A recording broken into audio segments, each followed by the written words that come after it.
Tired of the weather dictating your Minecraft adventures? Let's take control. First, you need to be able to use commands. This means cheats must be enabled for your world. If you're playing on a server and don't have administrator access, you might need to ask someone who does. To change the weather, you'll be using the chat window. You can open this up by pressing the T key on your keyboard. Once the chat window is open, you'll start by typing / and then the command name. The command we're interested in is for controlling the weather. To make the skies perfectly clear and sunny, type the command followed by clear, then hit enter. And just like that, the storm is gone. But what if you want some dramatic flair?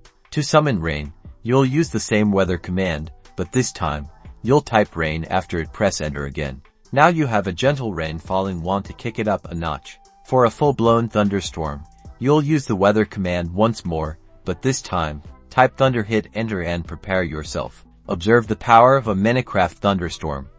You can cycle through clear skies, rain, and thunderstorms at will. This simple command gives you ultimate control over your Minecraft environment, perfect for setting the mood or getting out of a sticky situation. Now go forth and command the skies.